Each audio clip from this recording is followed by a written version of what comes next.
Oh, Michael Taylor. Michael Taylor, good. You are on the line. I want you to stay on there because I have an interesting guest here at the 6 o'clock hour, Lester L. Barclay. And as I'll talk to you later about us moving the time. And I'm so glad you joined us because both of your work is somewhat similar. Because I know, Michael, you're doing work with African-American males. Correct. Good. And Attorney Barclay has written a book on the African-American Guide to Divorce and Drama, Breaking Up Without Breaking Down. So this is a wonderful dovetail in terms of our family. And so okay. Michael Taylor, meet Attorney Lester Barclay. Hello, Mr. Barclay. How are you? Good morning, Mr. Taylor. All right. So, Michael, hang on and listen in, and we may extend out. And either way, the beautiful thing about kind of like being on this particular station, and I have the autonomy to do it, and I'm grateful to God for it, is I have the flexibility.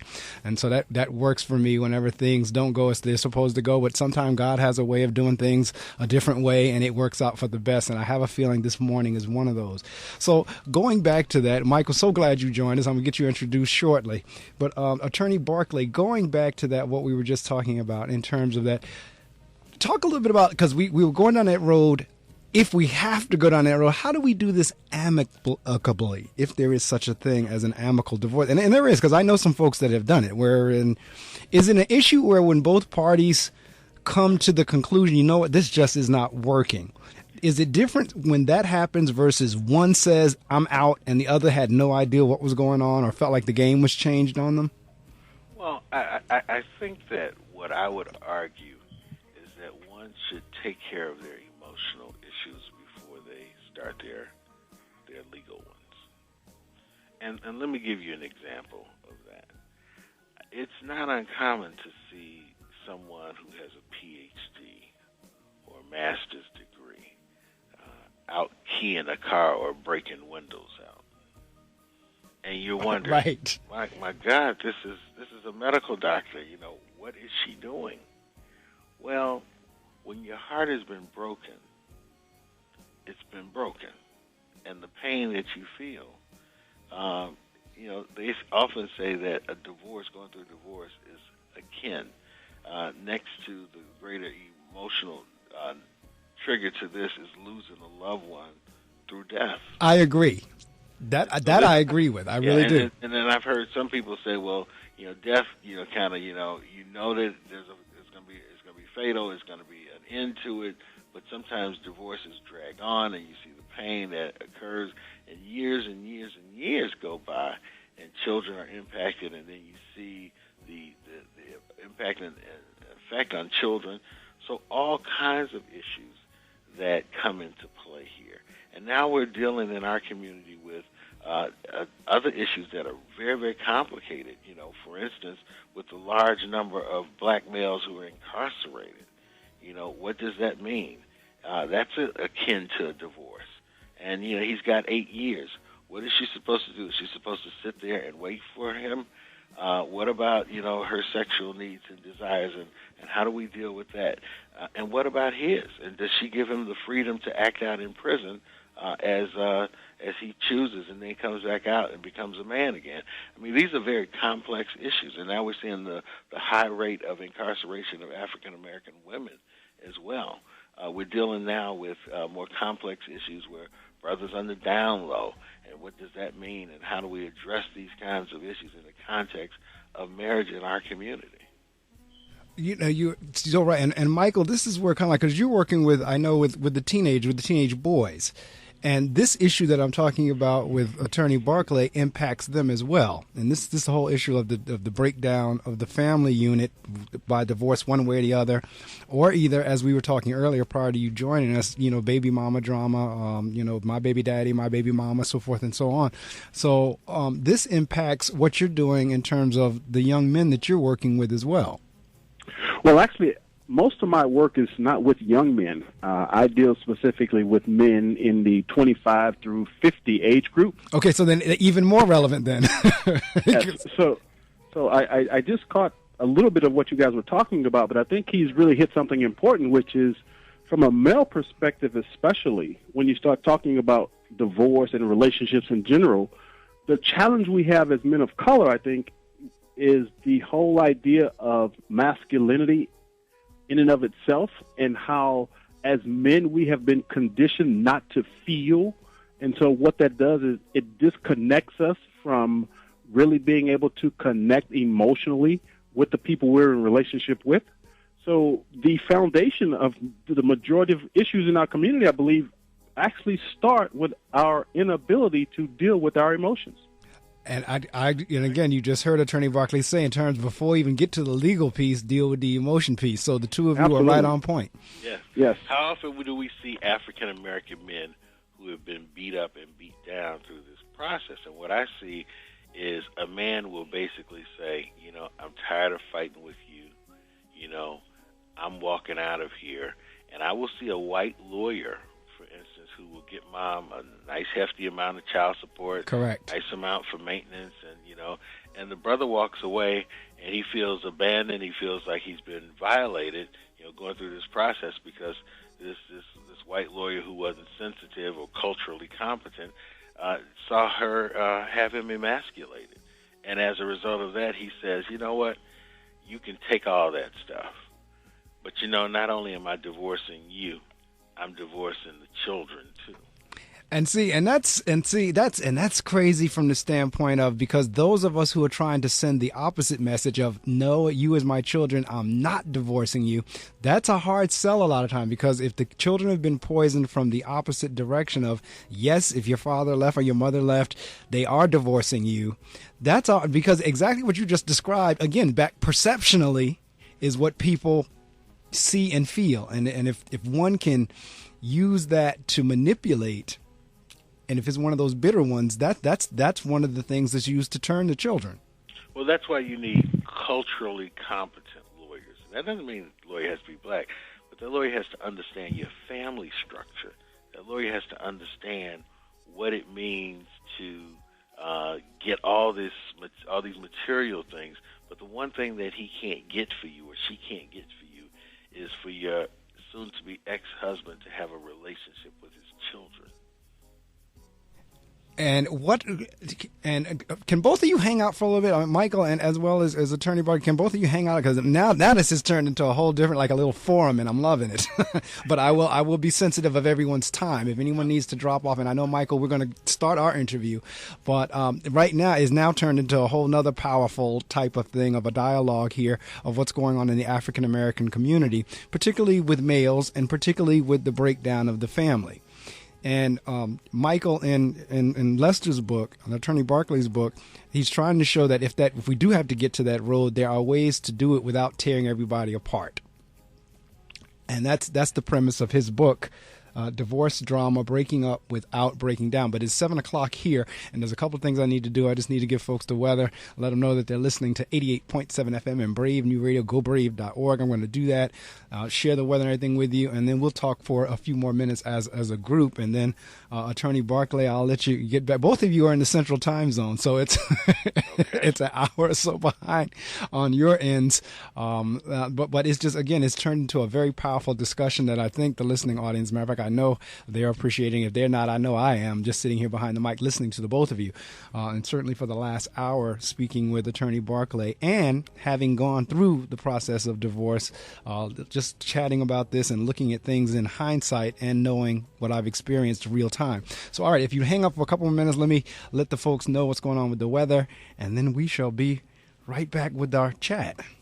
Hi, we're Pescadora. Hey, this is Alexandra Kelly. Yo, we're talking to plants. I'm Secret Mountain. Hey, we're Have a Good Season. Hi, we're Everything Ever. Hey, we're the Swam. Hey, we're Ashes Terrain. You listen to WP 88.7 Brave New Radio. Are you brave enough? WPSC-FM 88.7, Wayne, New Jersey. Part of the William Patterson Broadcast Network. Brave New Radio. Straight from the WP 88.7 FM Weather Center, here's your local forecast. All right now we've moved up to 63.7 degrees. Rain this morning, a slight risk of a thunderstorm for the afternoon, high of 74. On tonight, partly cloudy early. Looks like we have a 10% chance of rain tonight. We had a 100% chance of rain this morning, and it was raining when I drove into the studio. Tomorrow is Sunday, mostly cloudy, high around 80. 20% chance of rain in the morning, 10% chance of rain Sunday night. And then on Monday, some clouds and possibly an isolated thunderstorm in the afternoon, high of 85, chance of rain 30%. Monday night, some clouds early will give way generally to clear conditions, dropping to a low of 64. And then on Tuesday, the sun returns along with a few clouds, high of 86, low of 65. And Wednesday, rain showers in the morning with scattered thunderstorms arriving in the afternoon, high of 83, low of 62. That is the weather right here, brought to you from the WP 88.7 FM Weather Center. Well, if you've just joined us, you have missed a doozy, and there's a doozy more to come. I have two distinguished guests on the line, one from Chicago and one from Texas. I have attorney Lester Barclay on the line. We're talking about his book, The African American Guide to Divorce and Drama, Breaking Up Without Breaking Down. And I have Michael Taylor from the state where everything is big in Texas. And Michael, what's the title of your newest book? Because I remember we shared it, your first book a few years ago. What's the title of your latest one? It's called Black Men Rock, 10 Keys to Empower Black Men to Live Extraordinary Lives. Okay, and that dovetails wonderfully this morning because, again, as you heard Attorney Barclay say, a lot of time black men, particularly in the divorce process, are just beat down.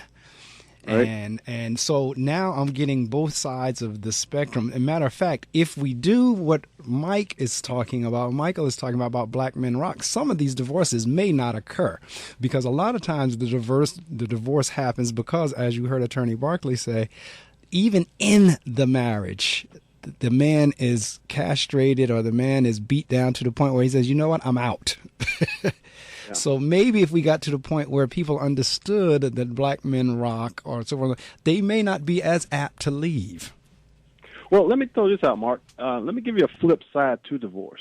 Divorce is a very traumatic, can be devastating experience for all parties involved. But there is such a thing as a amicable divorce. For example, when I divorced some 20-something years ago, my former wife and I, we got together. We went to counseling. We tried to work it out. We did all the things that we could to try to make it work. It just was not meant to work. I believe that there are some marriages that just aren't meant to work.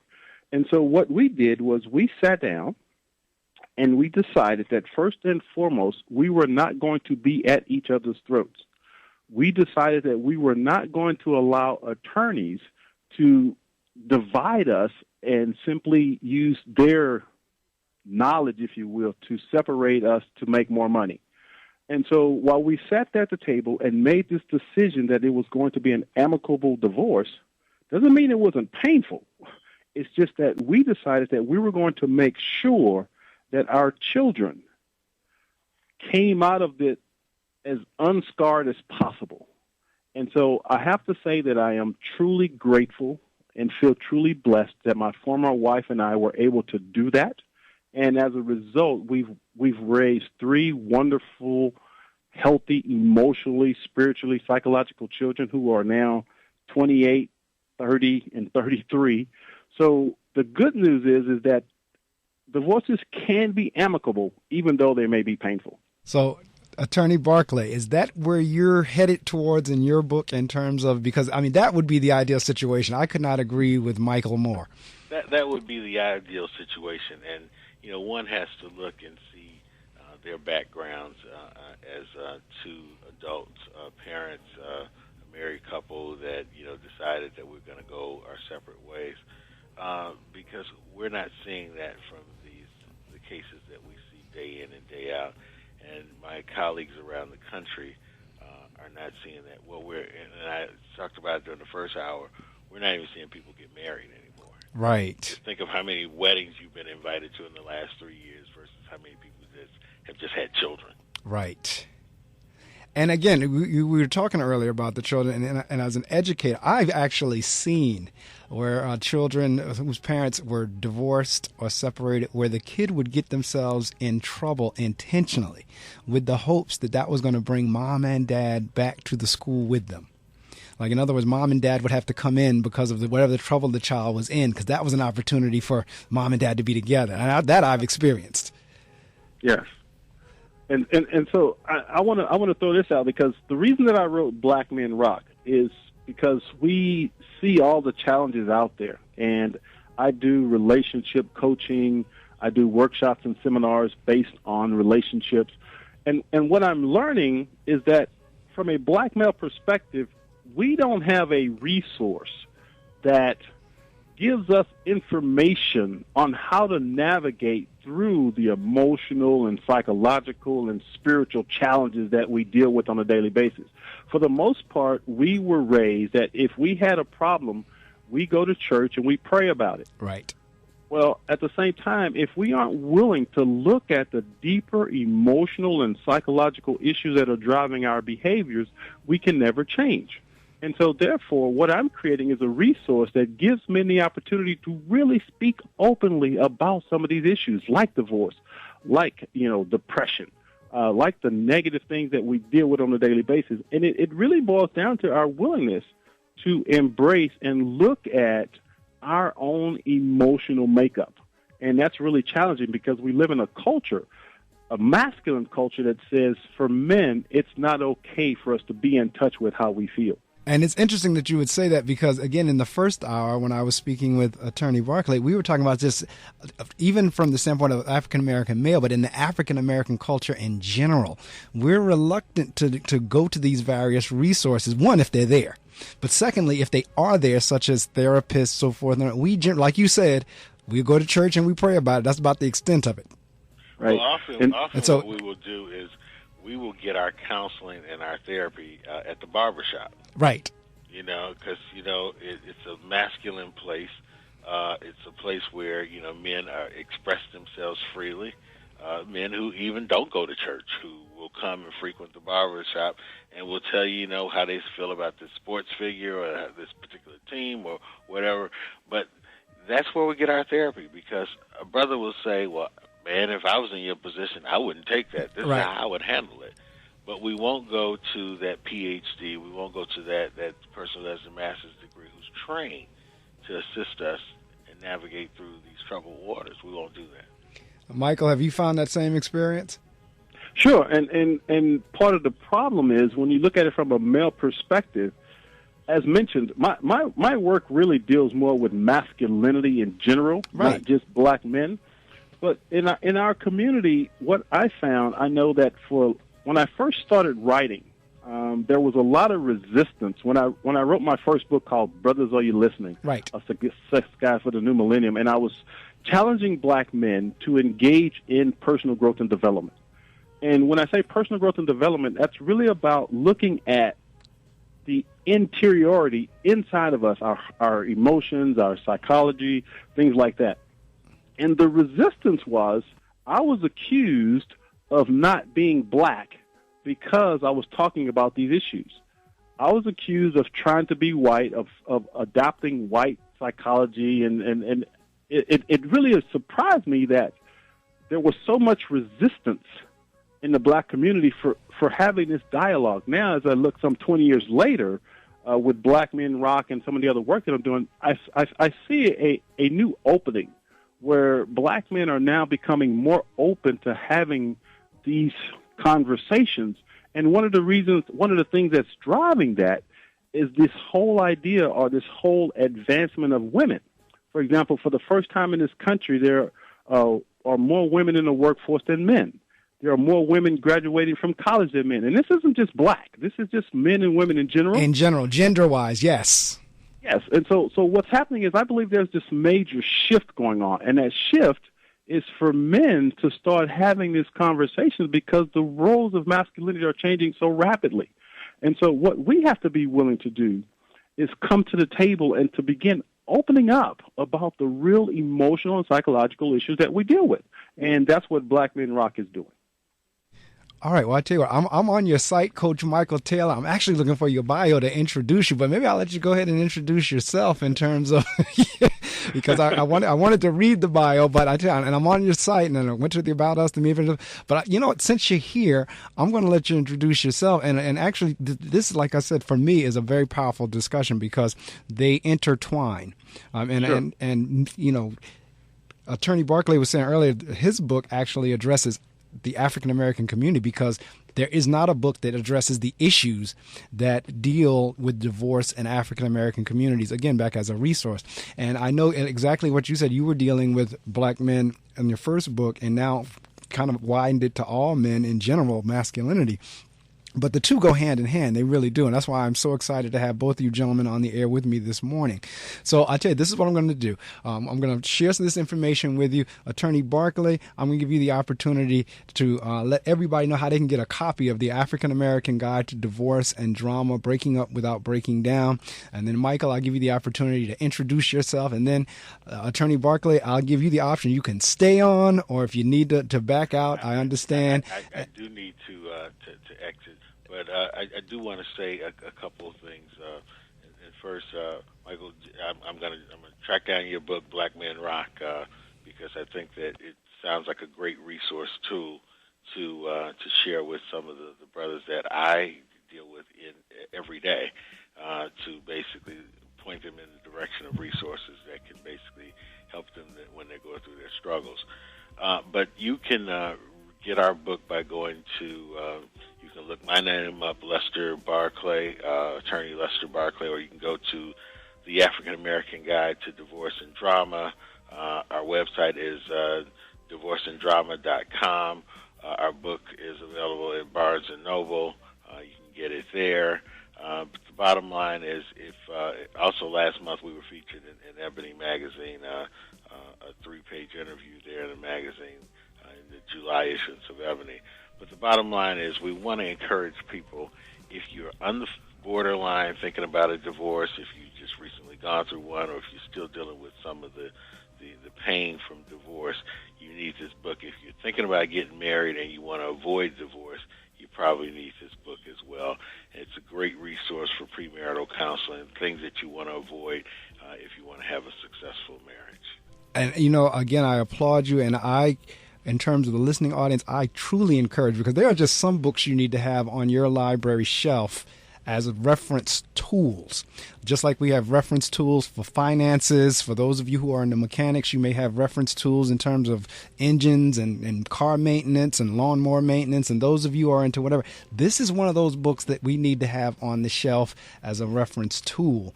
Because again, everything, and trust me on this one, I have lived this. And there's not one thing in this book that you do not encounter whenever you're going through a divorce. So I highly recommend, even if you're not in that situation now, to have it on the shelf to be able to refer to it. And again, it is the African American Guide to Divorce and Drama, Breaking Up Without Breaking Down. Actually, he's trying to avoid a lot of the drama that really you don't have to have. As you heard Michael talking about earlier about having an amicable divorce, you can have that if you work toward that. And this is a guide that can help you do that. Attorney Barclay, that's Barclay. Thank you so much for joining us this morning.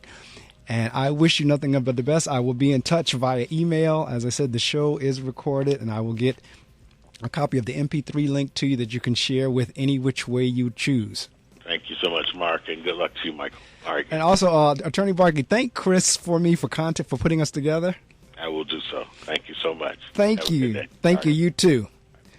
All right, Michael, I'm going to share this information, and then either you can point me to where your bio is located, or just go ahead and introduce yourself, because you're not a stranger to the reading circle. And I do apologize that obviously you've gotten my emails early this morning. I have been traveling over the summers, and I'm getting ready to travel again, because matter of fact, next week we won't be on the air.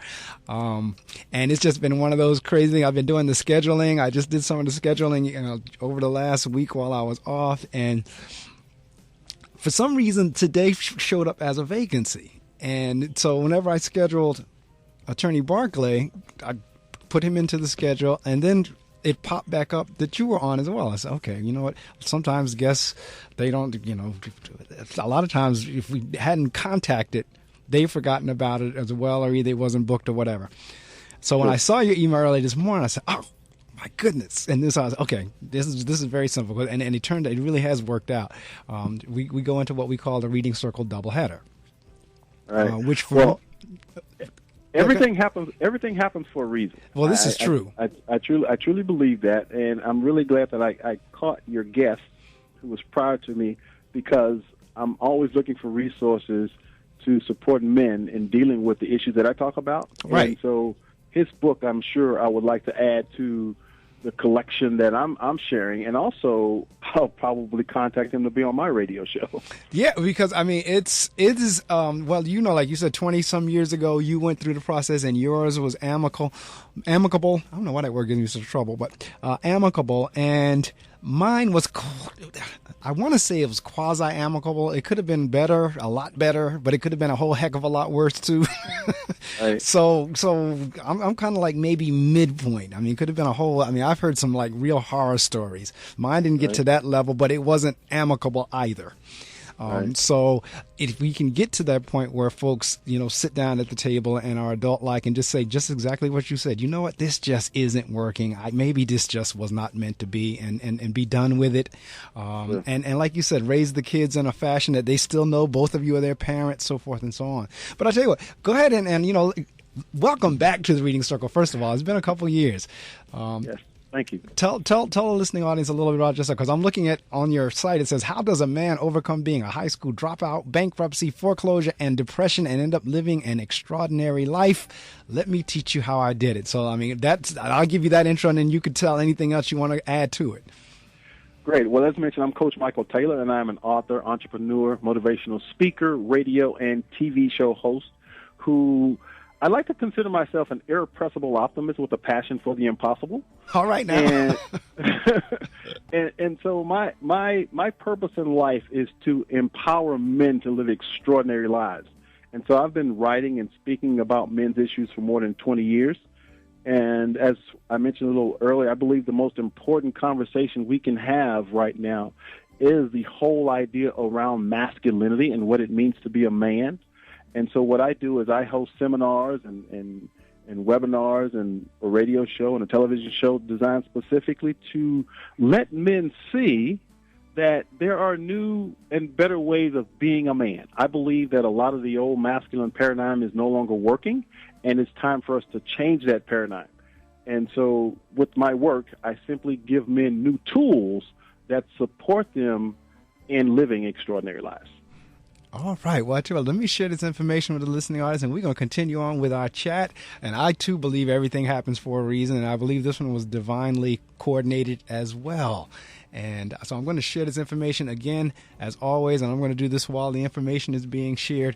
Let somebody know that the Reading Circle is on the air and that Coach Michael Taylor is on in this hour, and we're going to be talking about a new perspective or a new definition of masculinity. And doesn't necessarily have to be in the African-American community, but since Michael and I are African-American men, certainly it would make, you know, some real, as they can say, near and dear to my heart type of discussion. And regardless of us being African-American or not, both of us are men.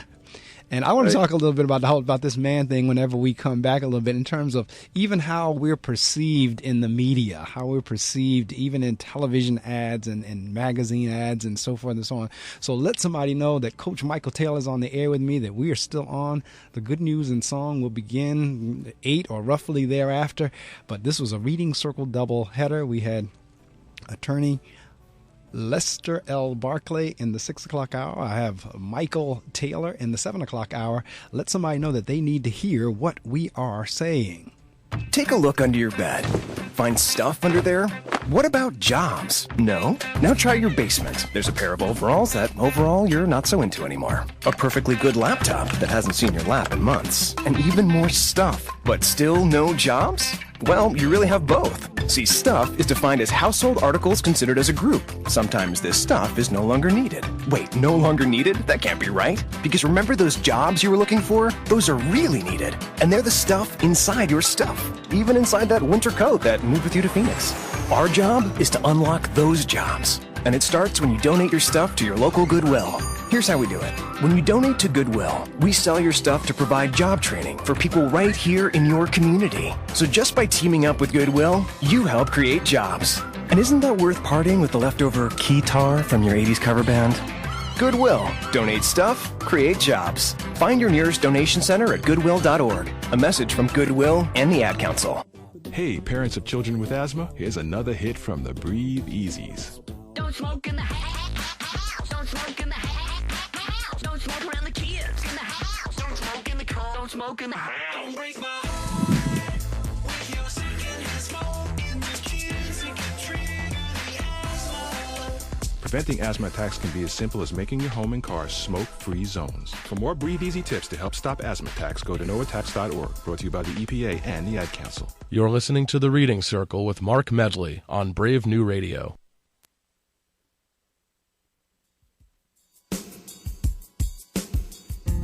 Yes, indeed, you are. You're listening to The Reading Circle, and I would not ask you to do anything that I would not do. So while I was sharing that information with you, I was on Twitter myself, and I said, Coach Michael Taylor is on the air with me right now. Tune in on gobrave.org. I encourage you to do the same. Use the social media wisely. Use it responsibly. So instead of gossiping about somebody, let somebody know that we are on the air right now, and we're talking about things that matter. All right, so do that if you would. I mean, you can simultaneously do it while you're listening. If you're listening on your computer, all you got to just make sure is that you open up a new tab, keep your speakers on, and you can continue doing whatever you're doing and listen to Michael and I as you're doing that. So we're talking about this whole notion of masculinity this morning, and I know, Michael, you are so correct on so many things in terms of whenever you talked your first book or wrote your first book and you were talking about things, this whole notion of not being black enough. For some reason, whenever another African American speaks truth about the African American plight, for some reason we're not black. Yeah, something that's been following me around for a very long time. But here's the good news. I personally believe that every human being has a divine purpose, and we also have divine gifts and talents to fulfill that purpose. A couple of my gifts and talents are, number one, my ability to communicate, my ability to write, my ability to speak. And so what I do is I try to use my voice to make the world a better place in my own way. And so I believe what's been missing in all of this dialogue, because we all know what the challenges are. We know how black men are perceived in the media.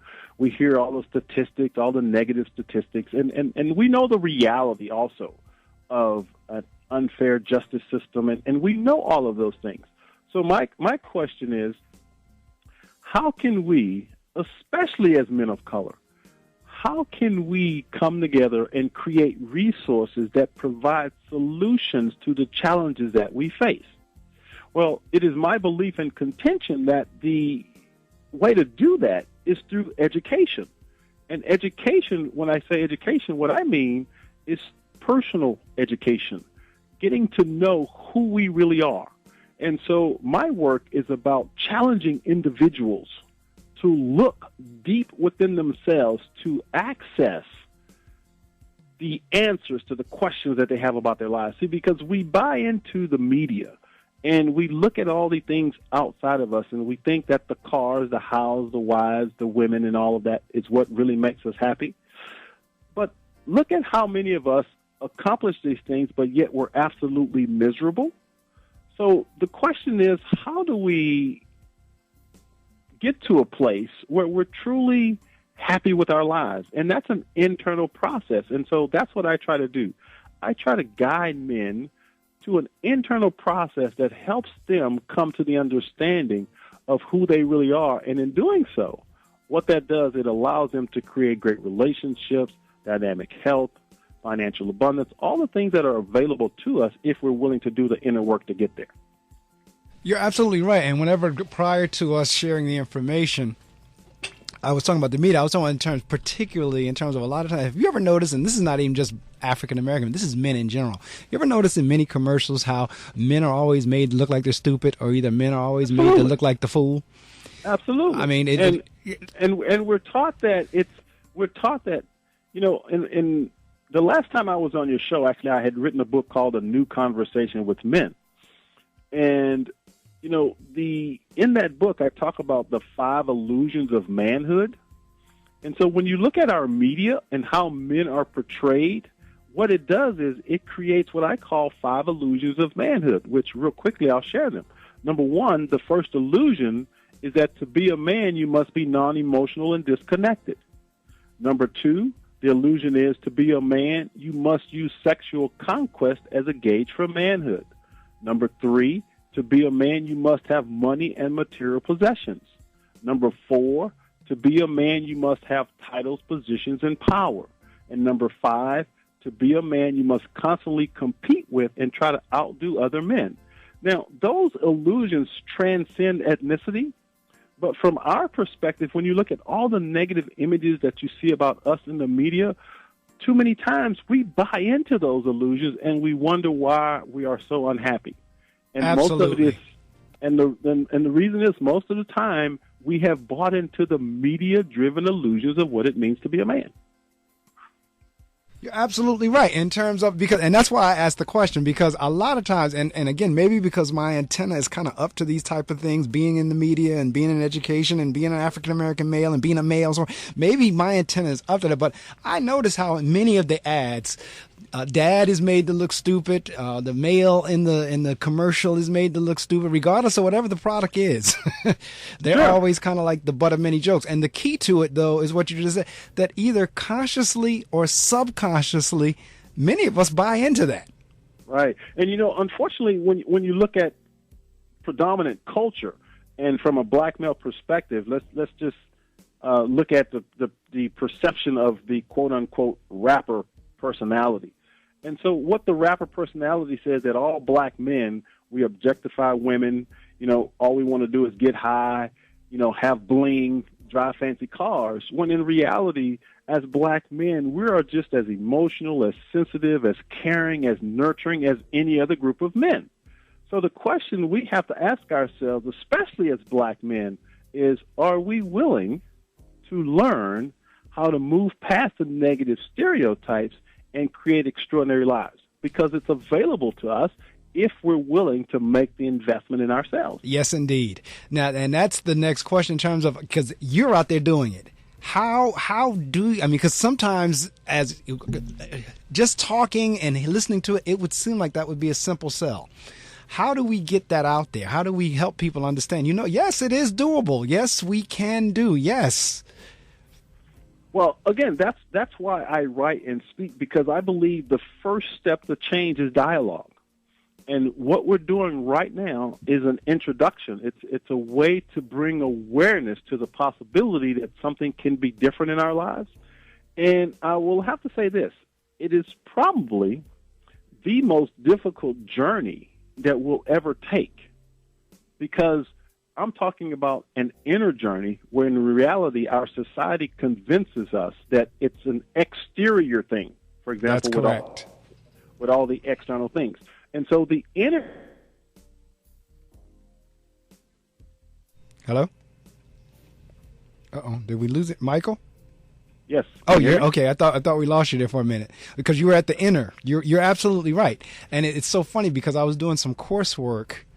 When I did my original education coursework, the dean of the program would always say who you are as a person is who you will be as a principal. And last week I was doing some more coursework, and the theme of that was very reflective and internal also. And now you're talking that same thing. How difficult is it for people in general, let alone men, to look within? Again, as mentioned, I think it's probably the most difficult thing we'll ever do, but I can't think of anything that's more rewarding and fulfilling. I agree. Because let's just kind of back up a little bit, because in your intro, you were talking about how on my website I said how I overcame being a high school dropout and so forth and so on. Well, the reason that I was able to overcome a lot of the obstacles that I was dealing with is because I've always been an introspective person. I generally will always look within versus looking outside of me. For example, when I went through my divorce and all the things that were going on, a lot of things I didn't understand and know, so what did I do? I went to the bookstore and I started reading. Right. I started asking myself some questions because I didn't know. And so that whole process of being willing to ask ourselves deeper questions is where it all begins. And it's difficult, it's challenging, but by having dialogues like this, it begins opening the door for people to change. And what's unique about the concept that I'm bringing about is with my Black Men Rock message is I'm actually just redoing my website for Black Men Rock. And what it has on the site is there are online courses that a person can take that will support them in dealing. Oh, sound like we dropped out again. Uh-oh. There we go. Okay, now we're back. I don't know. For some reason, I lose you for a second or so, and then we come back in. Because you were at the point you said, and dealing, and that's whenever it went blank. And so in dealing with all the challenges that we have, what I'm putting together is a resource, which is an educational online resource, which there are online webinars and seminars and audio programs and blogs and lots of information for people who are ready to transform their lives, because it's an inside job. And as mentioned, it's hard to engage because everything out there tells us that if we do the external things, we'll be happy. But we have to be willing to look within. And that's what this whole conversation is about, challenging black men to, number one, first and foremost, recognize that the most important thing we can do as black men is to change our mindset. Absolutely. And I'm looking here again. I've been on the site since 7, or actually before 7, really, but since 7 as you joined us. And I'm seeing here the latest is Black Men Rock. The one that you were on the air with me a couple years ago about was a new conversation with men. And then there was another one, Brothers, Are You Listening? Correct. So I see all 3 of the books there. And then, oddly enough, I'm looking down at the bottom where you're talking about your blog, and the first one up was Bouncing Back from Divorce. And that's what we were talking about in the 6 o'clock hour. Men's emotional healing, why men are tired, frustrated, and hungry. All men can change. Men are not the problem. And it's funny that you're talking about being introspective and reflecting and looking inside, because we deal... And I don't know about in Texas, but I know here where I am in New Jersey, there's a lot of folks that I come across that accountability everybody's constantly pointing the finger. It's somebody else. It's because of this one. That one did that. I deal with kids every day. And each time, if one of them gets caught hitting another child, the first response is, he hit me first. Right. And I always tell the kid, look, I don't want to hear anything about he, she, and they. I'm asking, what did you do? Because what I'm looking for the child to say is, well, Mr. Medley, I hit. Even before they say why, they say, I hit. The first words out of their mouth is he, she, they. We're living in a time where accountability is not high on the scale. So when we start talking, looking introspectively and looking reflectively, that requires some self-accountability.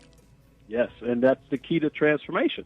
And so in doing the work that I do, there's always going to be resistance. And what I have found out, there's really only 2 things that'll cause a man to change. Okay? 2 things. Number 1, and the primary thing that will challenge a man to change is pain. Pain is the precursor to transformation. All right. If we aren't willing to deal with and address the pain, we'll never transform. And so when you look at it from a male perspective, if you look at the high rates of suicide, alcoholism, depression, all of these issues, these are just precursors to us being unwilling to deal with our emotional and psychological inner being. And so if we aren't willing to look at that, then we can't transform. We can't change.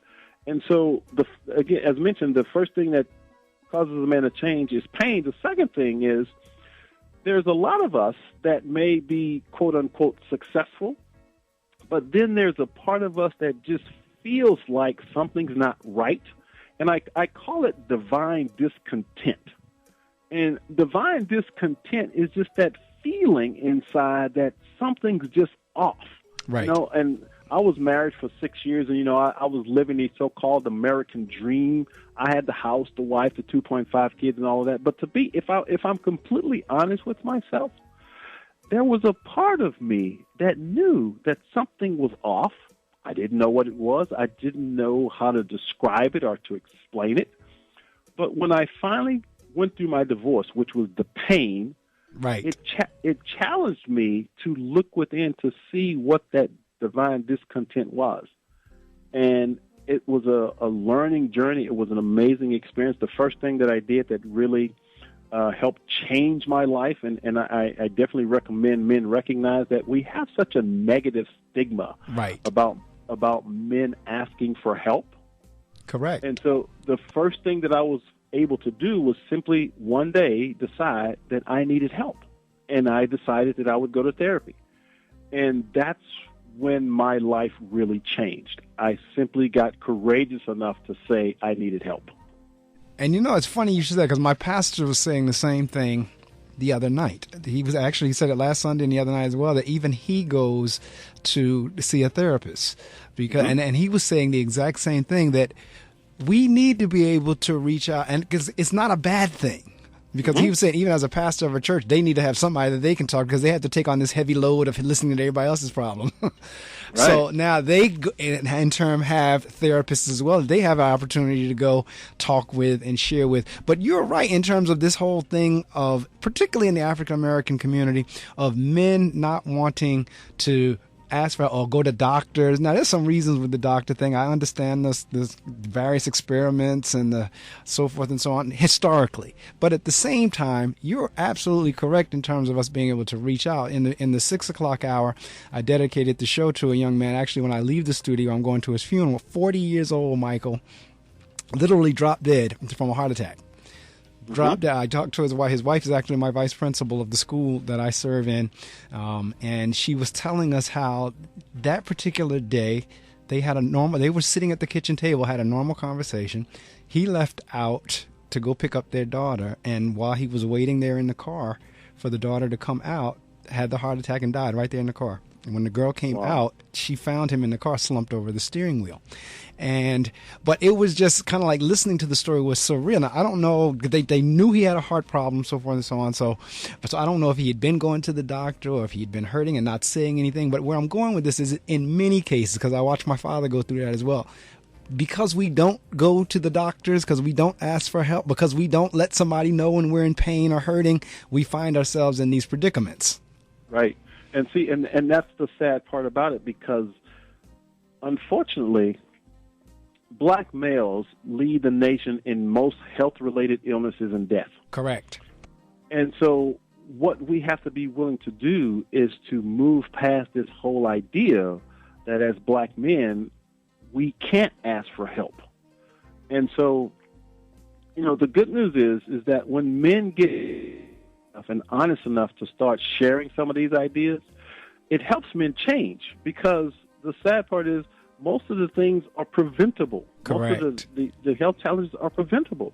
If we will simply engage in a dialogue to start talking about them, which gives men permission to say, you know what, I've dealt with that too. I'm glad somebody else said it. So maybe I'll go to the doctor now. Right. Or maybe I'll do something about my finances because I learned something from this conversation. So that's why these dialogues are so important, because it opens the door for change. Right. And every man is capable of changing without question. But it takes courage, it takes commitment, it takes effort, it takes energy, but it can be done.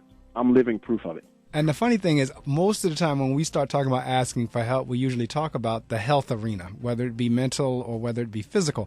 But the truth of the matter is, you just mentioned one of them, which is finances. A lot of times we don't go to the financial advisors. We don't go to, we were talking divorce and marriage. We don't go to marital counseling. A lot of times we don't. And a lot of times, I mean, I'm throwing the rock at myself here, because I've been there. I've been like, I don't need nobody else to tell me. I don't need nobody. But generally, we don't seek out the various professionals that could ultimately help our lives become better. Right. And so that's why I'm really excited. I was mentioning earlier that are you there? Yes.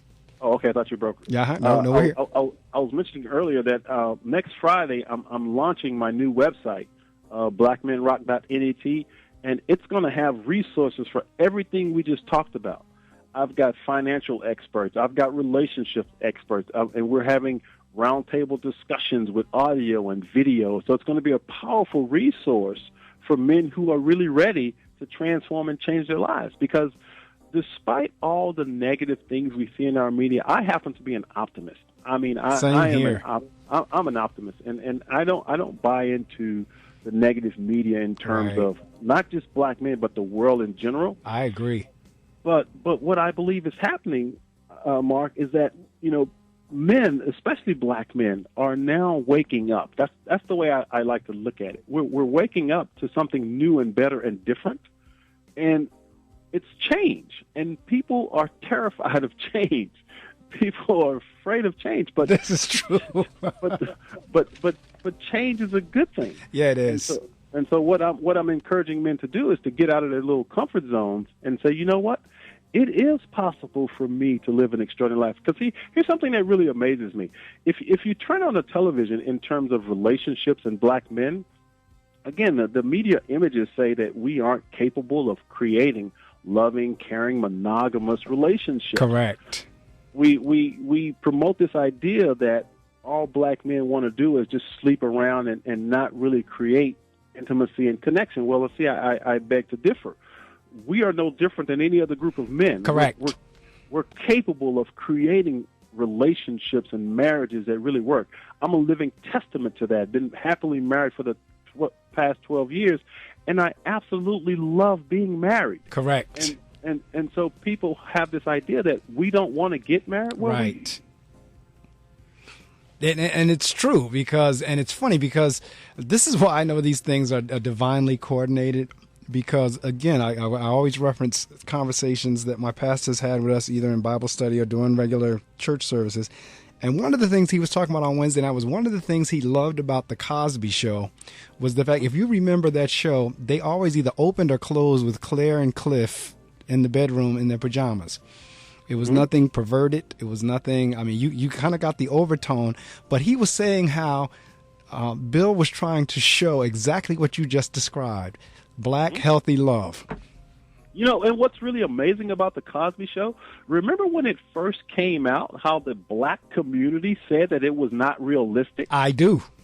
You remember that? I do well, because I remember having a conversation that I knew a couple that was exactly in that position, except it was the reverse. The man was the lawyer and the wife was the doctor. Milton Davis III. He and his wife. Milton was the attorney and his wife was the doctor. And I remember having this conversation with people that somebody said that to me.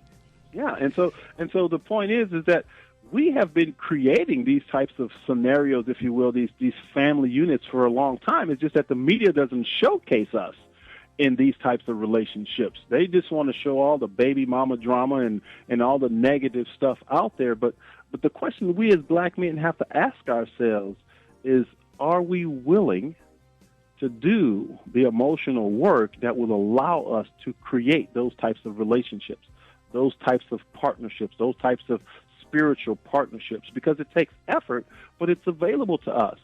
And so, once again, where are the resources that can support us in doing that? I don't really know of any specific ones designed specifically for black men, and that's why I created Black Men Rock and blackmenrock.net, because there are specific resources designed specifically for black men. And again, I'm definitely going to link the two, you and Attorney Barclay, together, because you're in different parts of the country, but your message is similar, or it fits nicely with each other. So I'm definitely going to connect you two and others, because you are so right. I mean, if we get a network together, there is no telling, because I like where it says Coach Michael Taylor empowering you to live the life you were born to live. The truth of the matter is, a lot of us are living below what we could have. Absolutely. Absolutely. We're not even scratching our true potential. And so when we start talking about potential and what's possible for us, I think one of the hardest things we have to do is to recognize that we are not just black men. We are men who happen to be black. Correct. And so when we understand that idea, that concept, then we don't have to buy into the negative media stereotypes about who we are. Correct. And as mentioned, I said at the beginning, I believe the most important challenge we have is to change our mindsets. That's the hard thing to do, but changing our mindsets is the key, because attitude is what sets us up. No, it really is, and I laugh because I was sitting here chuckling when you were talking about change is hard, and I've done so much study and work on, because that's what they're constantly telling us in school is change, paradigm shift, so forth and so on. But I thought, just again reflecting personally, how I don't know if in Texas they have it, but in the northeastern part, there's this thing that you can go through the toll booths. It's called Easy Pass up here, where you can prepay and you go through your. I had held out on that for the longest. I mean, I was one. I kept my change with me because I figured I don't drive the highway that much, this, that, and the other. But finally, I broke down and said, I told my wife, I said, I'm going to get Easy Pass. So yesterday we were traveling to Baltimore, Maryland, to pick up my daughter, and as we got in Delaware to the Welcome Center, they had a huge. This is that law of attraction thing. Huge sign that said, "Get Easy Pass here." So I said, you know what? I'm going to do it. So I signed up for it, got my little transponder and everything, put the money in there and everything. So as we were coming back through and I went through my first toll booth, I had this little smile on my face like, wow, that was a different experience than sitting in the line waiting to pay and so forth and so on. But what came to me was I resisted that change so long. And what popped into my mind was, what took me so long to do this? Sure. And in many instances, the things that we're talking about in terms, I'm using that as just a little example, but there are some major things in our lives that if we would do them, we would wind up asking ourselves that same question. What took me so long to do this? Yeah. And, you said something important here. You said the law of attraction, which I'm a firm believer in spiritual principles. Yeah, same here.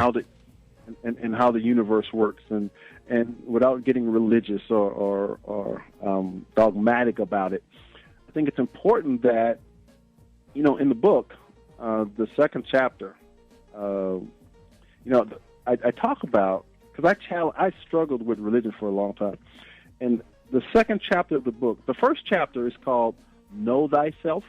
Absolutely. Because I believe that's the key to creating an extraordinary life is to know thyself. And the second chapter is called "Develop a Spiritual Connection That Nurtures Your Soul." That's right. And so when we start talking about spiritual principles, they transcend religion. They transcend any dogma or doctrine. That's correct. It's just an important aspect of how the universe works. And correct. When we understand how the universe works, it changes everything for us. Correct. And you mentioned earlier that we aren't reaching our fullest potential because few people do. But an important aspect of reaching your full potential is to recognize your spiritual essence, who and what you really are.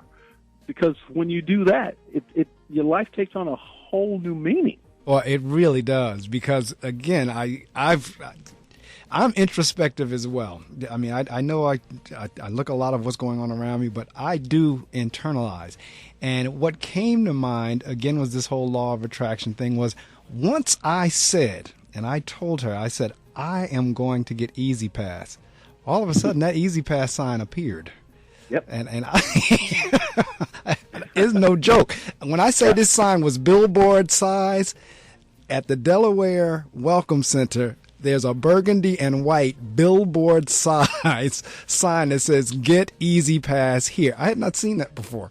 But once I said, you know what, I'm thinking about getting Easy Pass, I'm going to get it, it's there. And again, I'm sharing a very simple example of that is where it's been my experience that once, like Michael was just talking about that change of mindset, once you've set your mind to do something, the things that you need, you almost attract what you need to appear to you.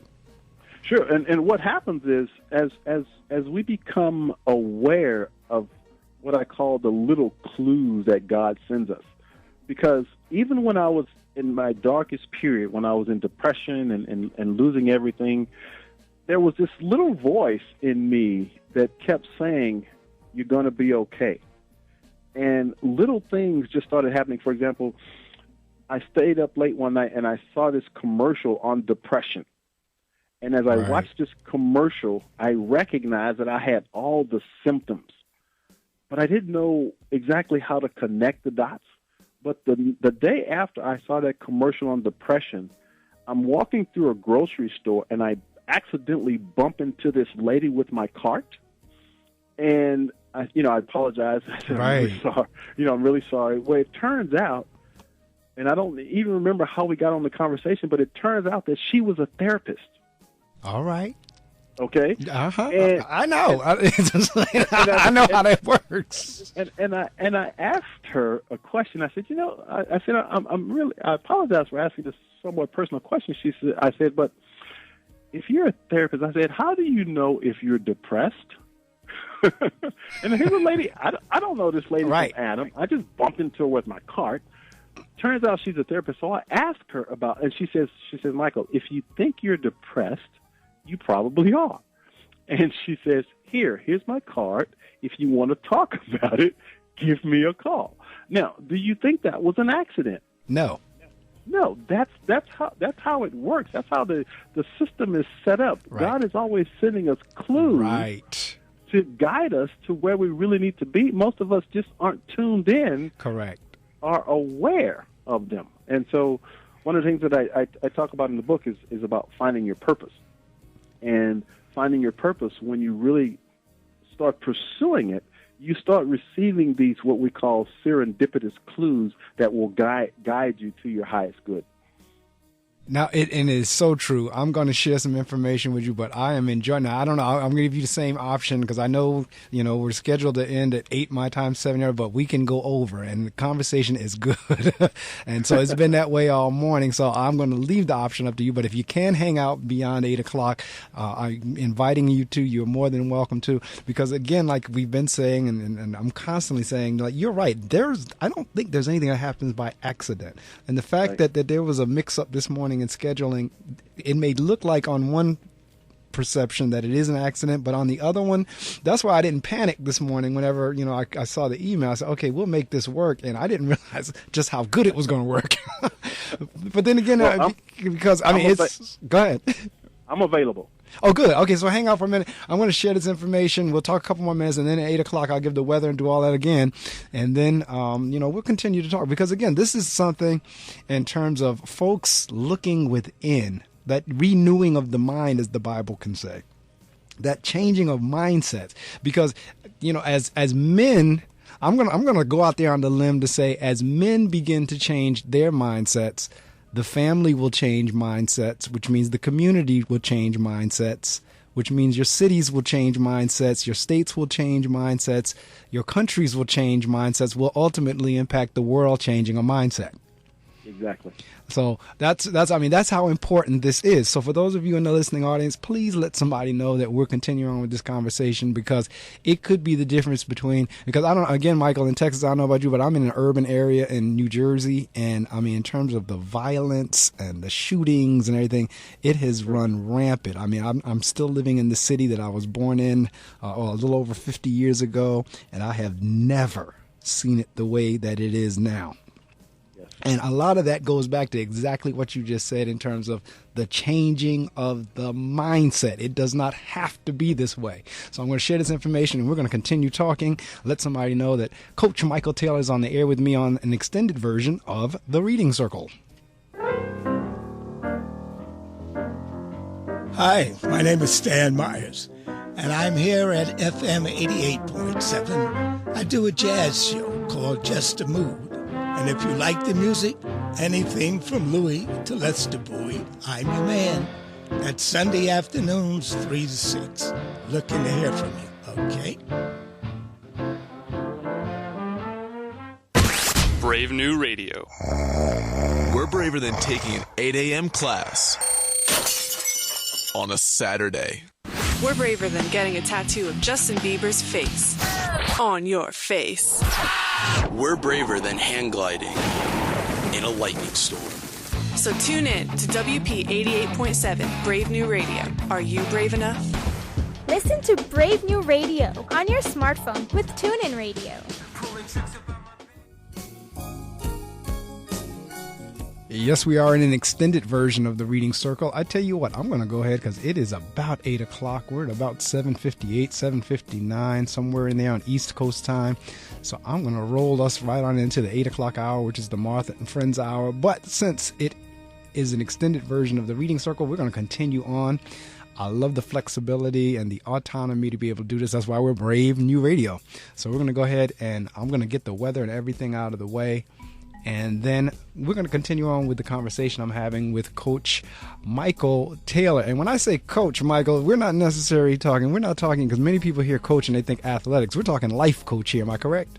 That's exactly what we're talking about. I like the term transformational coach. All right now.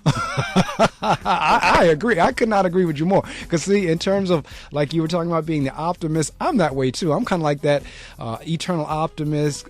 They call it Pollyannish, looking through, the rose-colored glasses, seeing the glass half empty instead of, half full instead of half empty. But you know what? For me, I find it better to live life that way than being the pessimist and always down and woe is me. Because back to that law of attraction thing.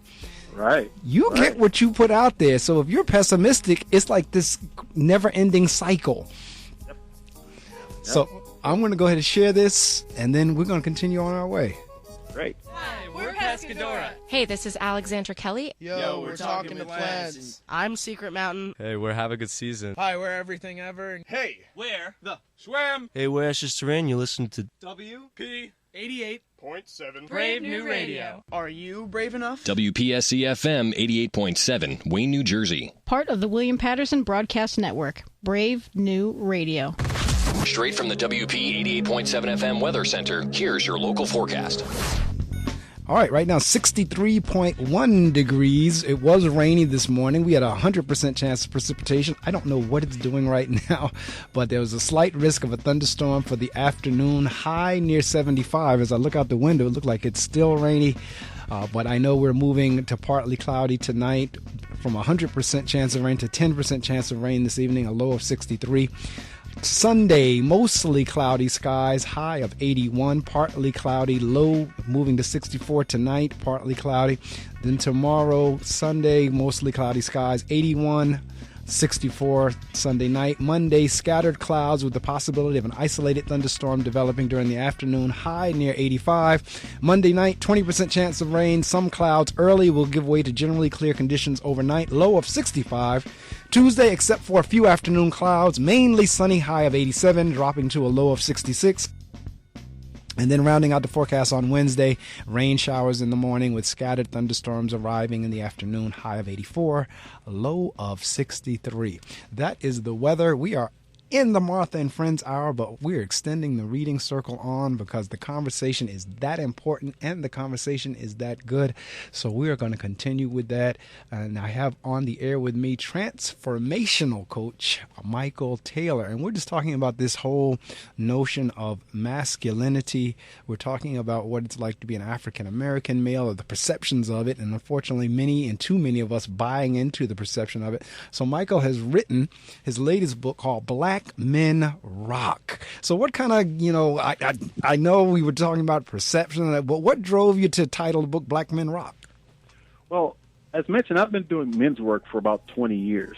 My latest book was called A New Conversation with Men, which, again, has no ethnic barriers to it. But what I find is the overwhelming majority of people that read my book, listen to my radio show, aren't black. And so I've simply wanted to create a document that was specifically targeted to men of color in hopes that it would help them change their mindsets to recognize that it is absolutely possible for us to create extraordinary lives. And so what I do is try to provide tools, and this book being one of those tools to help men do that. Now, how, because for me, a lot of this, and I talked about it earlier about in terms of not wanting any accountability, but the other piece of that is just denial. Many of us don't believe that we're that way. Right, and that's the challenge. When you're so inundated with negative images and belief systems, then it's difficult to break free from that, but it's not impossible.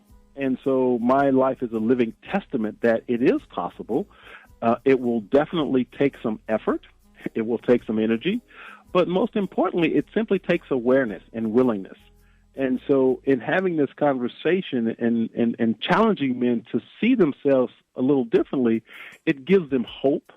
It inspires them. It motivates them to possibly change their lives. And, we have so many negative stereotypes about black men, and one being that black men don't read. Correct. Yes, I know that one well. Yeah, which, it's been around for a long time. Yes. But I have to tell you that, I love books, always have. It's just been a passion of mine. And I feel blessed that I have this ability, this gift to be able to write and to share. And I believe that our gifts are designed to help us make the world a better place. And that's what I'm trying to do with my writing. Now, as we have these dialogues and conversations, because see, I've one, particularly as I've gotten older, have less and less tolerance for political correctness. And I was reading Dr. Ben Carson's book where he gets into that whole notion of he just doesn't deal well political correctness either. He truly believes we need to have powerful conversations that, you know, if you agree, if you don't, if you disagree, that's fine. But let's talk about what we disagree about. And is your thoughts in terms of these dialogues, do we need to be tiptoeing and walking on eggshells, or do we just really need to call it like it is? I believe you call it the way you see it. But we have to understand that we don't see the world as it is. We see the world as we are. True. And so our perception is creating our reality. And so what we look at, or actually there's a guy named Wayne Dyer who I absolutely love. Same here. And he said, if you change the way you look at things, the things you look at will change. Correct. And so in answer to your question, I believe a person should know what their values are, what they feel strongly about, and be able to express those things. The challenge, I think, more than anything we have, especially in the black community, is that if we have an idea or belief system that, quote unquote, isn't congruent with traditional black thinking, then we're cast out of our community and accused of not being black. That's correct. And so it's amazing to me how we do that to ourselves, that it's like we're supposed to have one singular way of thinking. Well, no, you should be able to know who you are, correct, express your ideas and opinions. As a matter of fact, my next book is titled "Don't Get Trapped in the Black Box." Yes. And see, that's where I think Dr. Carson was going in terms of the political correctness thing, and is that whole notion of, like you just said, being ostracized, because a lot of people will kind of tap dance around the political for that reason. And I know, like years ago at the NAACP, I think it was their 50th anniversary, Bill Cosby made a speech called the Pound Cake Speech. And man, when I tell you, if you haven't read it, you know, Google it, the Pound Cake Speech, Bill Cosby, it'll come up. But you talk about like exactly what you described, folks turning on him, long-term supporters, organizations, and he really was calling it as he saw it, and for the most part as it is, because he was talking about how for the most part we're trampling on the folks who died for us to have Brown versus Board of Education, by us not getting our education, by us not reading, so forth and so on. But he really was speaking the truth, just like in many instances there are leaders and those who are not considered that really kind of says what's going on in our community. Then we get accused of airing our dirty laundry and so forth and so on. But in the meantime, we're not fixing anything. Exactly. That's the point I was about to make. You know, it's amazing how we get into these political conversations or just the media in general, and we love arguing our points and positions about things. But yet it doesn't teach a man how to be a better father. It doesn't teach a man how to create a great relationship. It doesn't teach a man how to take care of himself physically. So what I try to do with my work and with my resources is provide some concrete solutions to a lot of the challenges that we face, because I believe that all of the challenges are at the base have an emotional and spiritual component. And if we don't address it from that perspective, we'll never change it. We'll just talk about it. And so the intention of Black Men Rock is to be a resource and to provide some concrete solutions to the challenges that we deal with on a daily basis.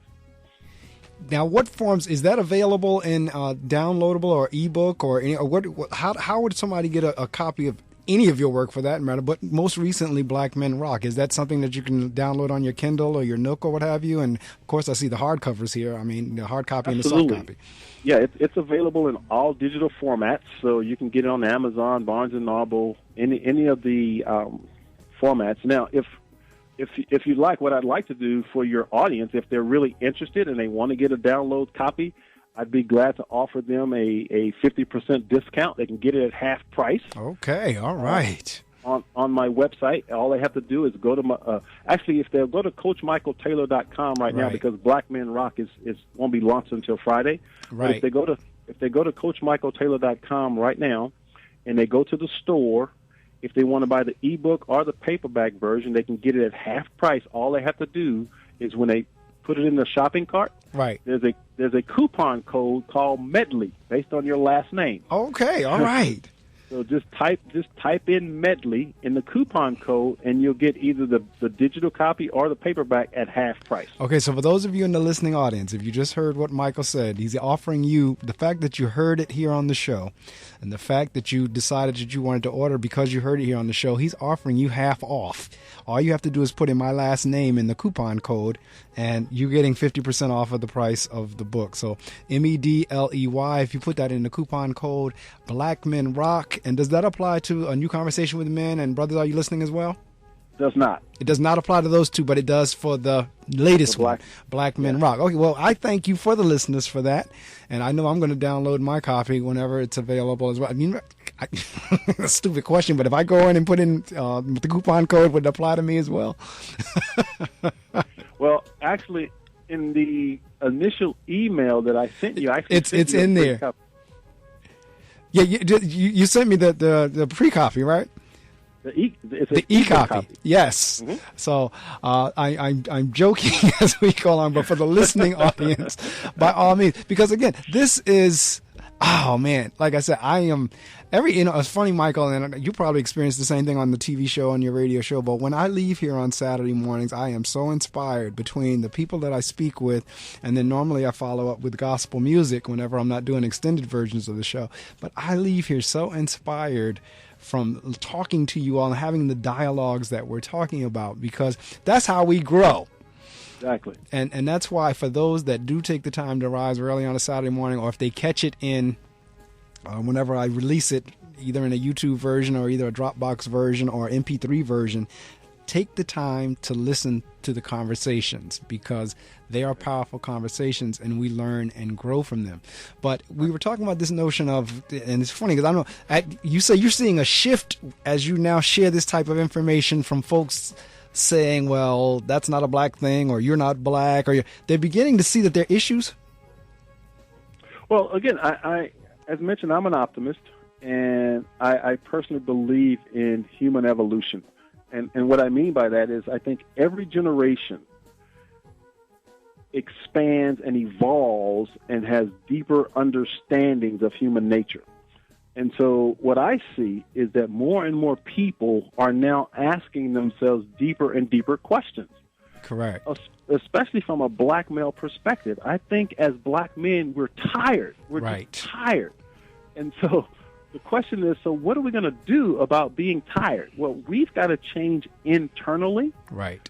And so, as mentioned, what's been missing is a specific resource that's designed to empower, to educate, to motivate, to inspire black men. Now, in terms of, like, last week, my guest, I had a male on as well. He's also a TV and radio show host out of Philadelphia, Marcus Smith. We call him Brother Marcus.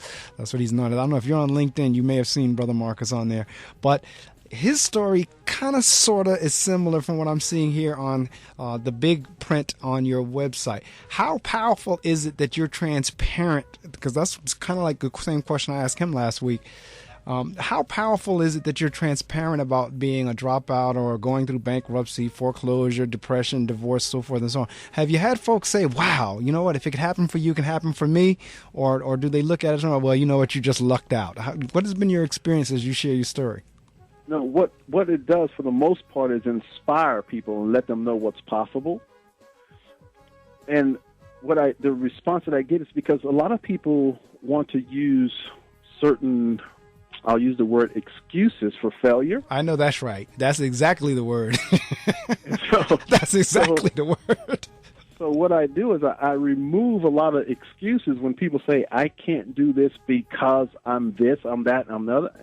For example, when I was doing one of my interviews, I had a guy called in, obviously a pretty educated guy, and he accused me of not being real because he said I was living in some kind of fantasy land because I probably had some, silver spoon in my mouth and my parents were probably from affluent backgrounds and so forth. I said, sir, what if I told you that I'm a high school dropout and I was born in the inner city projects of Corpus Christi, Texas, and I had no actual help doing this except my own passion, commitment, and hard work.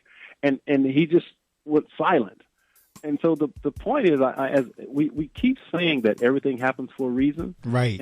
And I really believe that my life is by divine purpose.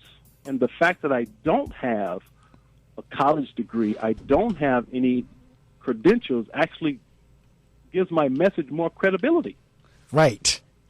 So because I believe in education. I believe that education is a process that we commit to our entire lives. Right. I'm just not one that gets attached to getting paper to prove that I know something. I agree. Although I believe education and diplomas and degrees are important and we should be striving to go to college, it's not for everybody. And see, this is where, and because I'm on the other end, I have the paper and all of that, but what I have told people is having the paper does not necessarily mean that you're like this genius or that smart or intelligent for that matter. To me, and I could be totally wrong, but again, I'm not into political correctness. For me, what it just shows is you had the discipline to sit through a course that's designed, whether it's, if it's the baccalaureate course or whether it's the master's or the doctorate or whatever, but you had the discipline to sit through it. That does not necessarily mean you're any smarter than anybody else, necessarily. Right. And so that's kind of like my view on it, where in some instances, and people may cringe when they hear it, in some instances, college is overrated. Mm-hmm. Because folks should be learning for the sake of learning. And that's what lifelong learning is about. If you're learning for the sake of learning to get better, not just for the attainment, as you just said, of just for the piece of paper.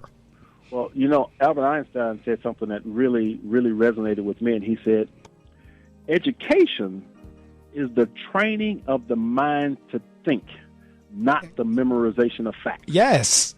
And I'm reading Steve Jobs' book now, the autobiography or biography, or however the fact that this man made the products that has revolutionized the world. And when you start getting into like how when he was going to school, he's like, I'm just not feeling this class thing. And but they tell about how he went to, I think it was Reed College. I think that was the name of the school. I think it was REED, Reed College, Reed University, wherever it was out there on the West Coast. He got to the point wherein it's in the book, whereas he just said, you know what, I'm not going to classes unless I want to go. And because of his intelligence and his ability to think, the college said, you know what, you don't have to be enrolled at the school, but you can come in and sit in on any class you want whenever you want. And that's where he got to. So he didn't run the usual college course, if you will, like everybody else runs through their 4-year degree program or whatever. But it's fascinating, and the man has changed the world with his products. There's another component to that that you just touched upon. And I happen to be a huge Steve Jobs fan. Love Apple computers, iPhones, and all of that. But the point here is that when we start talking about role models, and we hear in the media a lot, right, the lack of black male role models, which there's never been a lack of black male role models. There's only been a lack of media showcasing black male role models. But the point here is that, is it wrong that we have role models that aren't black? Well, I happen to believe that it is possible for me to become a billionaire. So guess what? I choose to look at and think about and learn from billionaires. Correct. Has nothing to do with ethnicity. It's all about my dreams, my desires, my passions. And so what we, especially as black men, have to do is to recognize that role different forms, and we have to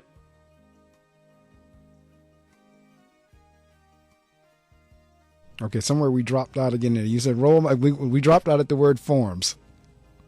We have to make sure that we have role models, irregardless of what race they may be.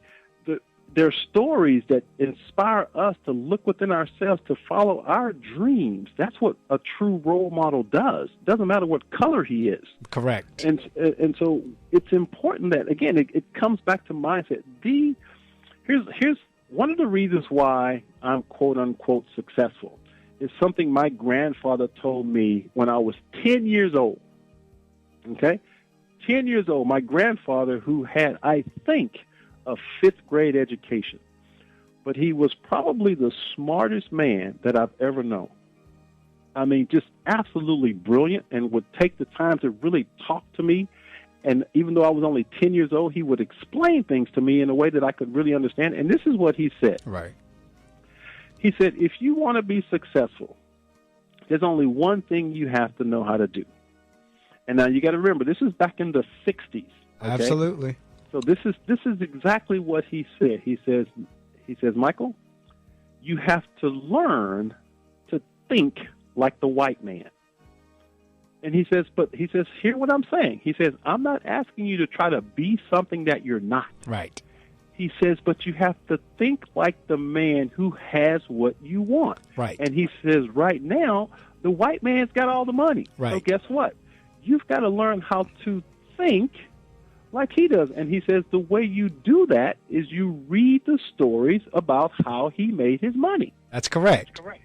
And see, the thing is, like, you could fill in the blank with whoever has whatever it is you're trying to get to. So at that time, just as your grandfather said, and that blank would be white. Yes. And so, but the point is everything that I've learned in the last 20 years, and I'm talking, I've read literally hundreds of books, psychology, philosophy, correct, quantum physics, spirituality. And it can all be summed up in that one conversation I had with my grandfather. That's correct. It's true.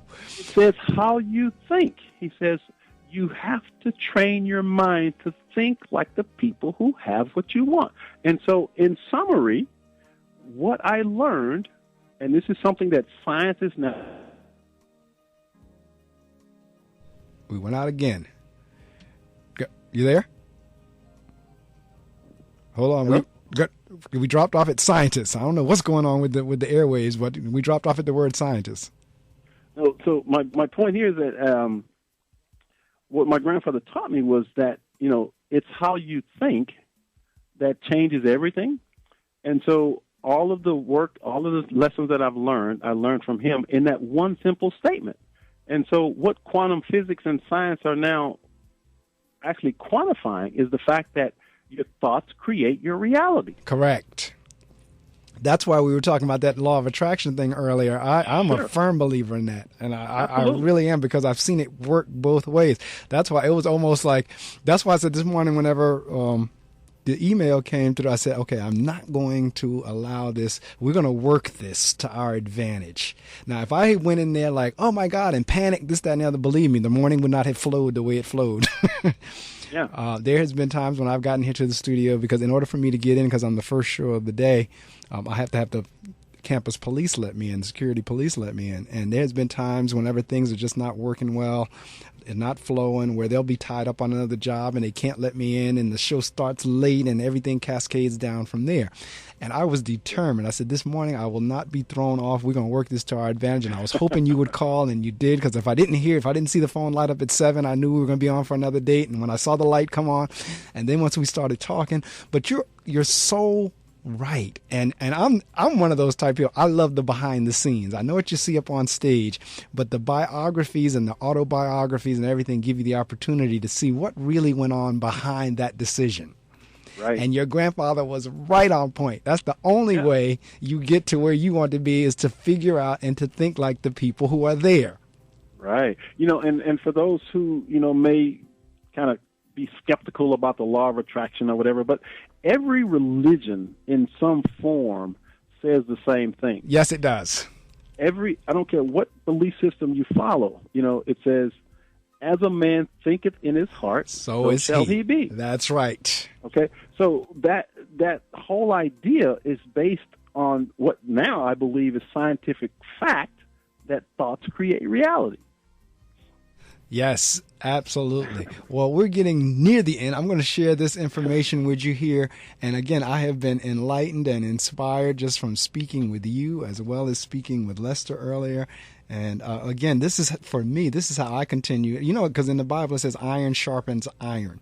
And every Saturday morning I am sharpened by the folks that I speak with, because the guests, I mean, I cover everything from religious to erotica. It really, genre-wise, it really does not matter, because I want a broad perspective. I want the listening audience to have choices in terms of, because the goal of the show is to increase people's reading. You know, it gives me an opportunity for authors to expose their work, but it also marries the opportunity for people, you know what, I heard something on there, I want to read that book. And when you offer up like you did 50% off, I would hope that would encourage people to move even quicker. But again, that's, I mean, just listening to folks and the conversation and the dialogue, it just, I say it every week. If no one else is listening, I know I'm listening. And if no one else is inspired, I know I'm inspired. So it has done that. So I'm going to share this with you. We have about 6 minutes left, and then I'll close out the last half hour or so with the gospel music. And then I'll be out, because I'm actually heading straight from here to the young man's funeral. When I say young, I mean like 40. I mean young. I'm going to head to his funeral. But again, that's another, you were talking about pain earlier. For me, the whole thing that broke the black man not going to doctor thing for me was watching my father die of a heart attack a week before his 49th birthday. And from that point on, I have not missed an annual. I haven't missed my eye doctor, haven't missed my dentist, haven't missed any of those appointments. They are right on schedule. So, because I tell people all the time, this is again the back, I say it in jest, but at the same time I do mean it as well. I tell people all the time, my goal is to live to be 100 and healthy. Not 100 and scuffling, not 100 and drooling, 100 and healthy. And I always tell people, I don't know what God's plans are, because he may look at me and listen to me and laugh. But I always tell people, and I put it out there, my goal is to be 100 and healthy. Well, the key is to set that intention now. Yes. When you set that intention now, you'll take the steps needed to get you there. So I'm right there with you. I'm right there with you, man. That's exactly it. So that's why whatever my doctor tells me to do, I do, unless it just totally goes counter that makes sense. But so far, everything they've told me to do has worked, and so I'm going to continue to do that. And but again, as men and as black men, certainly we have to trust, or begin to trust, because again, I said earlier, I understand the history. I really do. I understand that whole thing with the syphilis experiment on black men, and I understand that whole the Tuskegee thing, the Scopes thing, this. I understand all of that. But at some point, we do have to get to the point where, like you just said, because our other counterparts, they're going to their doctors. Absolutely. Our other counterparts are going to their therapists. Our other counterparts, they're using their resources. We have to think resource-based as well. Right. Well, Mark, if I could real quick, let me just, because the conversation we've had today, believe it or not, is pretty much everything we talked about is included in the book. Absolutely. Outstanding. Let me just read these 10 chapter titles so that your listening audience will get a feel of what's in the book. Chapter number 1, Know Thyself. Chapter 2, Develop a Spiritual Connection that Nurtures Your Soul. Chapter 3, Develop a Positive Attitude. Chapter 4, Make Relationships Top Priority. Chapter 5, Develop a Positive Support System. Chapter 6, Do Not Buy Into the Negative Media. Chapter 7, Take Care of Your Physical Body. Chapter 8, Manage Your Finances. Chapter 9, Embrace Technology. And Chapter 10, Be in Service to Your Community. And you are correct. We have talked one way or the other about all of that. That makes for a great interview, because the hope is that we've whet your appetite, that you're going to say, I want to delve deeper into, I heard the discussion, but I want to know more about that. And you do that by ordering the books. You do that by getting the books, going to your bookstore, having it back. We're talking technology. Man, I told my wife the other day, I get a good feel now, because again, it takes me, I love technology, but I'm one of the, I guess, the late bloomers or the laggards. I'm generally not the first one to jump on. So when online shopping came, I was a little skeptical. But now, man, I understand why folks shop online as much as they do. Because I went to the store the other day to get an item, and I get there, and they're, well, sir, we don't carry that item anymore. And I tell my wife, I said, you know what, I'm going to go home and I'm going to go online. Sure enough, I go online, thing sitting right there. It was in my drawer within 3 days. And I said, I understand. I mean, I know UPS and the post office and FedEx and all of them, they got to be loving it. But in terms of, I understand that because you save time. You're not running around wasting gas. It comes directly to you. There, if it's out of stock, they let you know right off the bat, so you can go to another site. I mean, it's without having to go anywhere. Yeah, and here's a quick lesson that I share in a book. I signed up for a course to learn how to do green screen video shooting, and the course was $149. Okay, and I was going to take this course.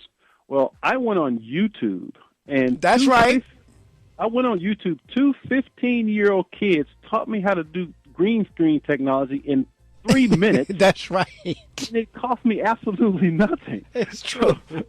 So I saved myself $149 by going on YouTube, watching 2 15-year-old kids teaching me how to use technology. It is so true. I had a very similar experience with my lawnmower. And again, I was because they just would not start. And my cousin who fixes the engines in the Virginia area, I called him up, and he told me what he thought the problem was listening on the phone.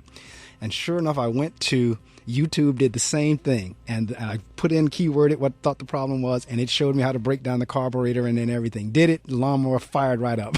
There you go. And watching it from YouTube. And again, I marveled. I told my wife, I said, my exact quote to her was, there was no reason in 2014 for anybody to be stupid. Because you can go to YouTube, you can go to all these different sites, and it will walk you through. Yeah. Did you know that you can actually take pretty much every MIT class online for free? Yeah, I'm not shocked by it. I'm not surprised by it at all. And Apple, they have what's called iTunes U. Yes. Where you can log on and you can watch professors and take lessons from all the major colleges in the country. Yes. For free. I have that app as well, iTunes. Yes, it is, Michael, it is amazing. But you got to want to do it, and that's back to that changing of the mindset.